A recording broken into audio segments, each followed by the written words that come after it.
अस्सलाम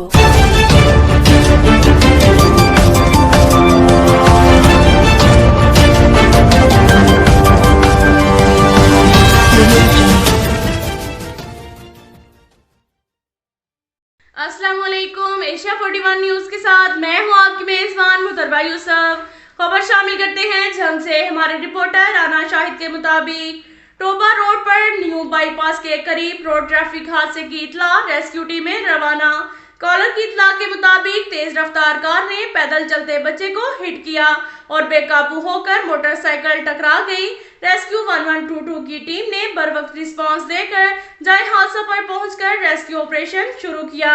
कार सवार की टक्कर से बच्चा हिंसाब वल्द जावेद उम्र 15 साल सर की चोट लगने से मौका पर ही जान बहक हो गया, जबकि एक शख्स अली जावेद वल्द अब्दुल लतीफ 29 साल जो के मोटरसाइकिल सवार था शदीद जख्मी हो गया।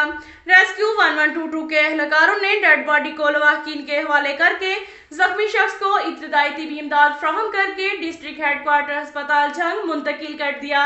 अब तक के लिए इतना ही काफी है। मिलते हैं अगले बुलेटिन में, हमारे साथ रहिएगा। अल्लाह हाफिज।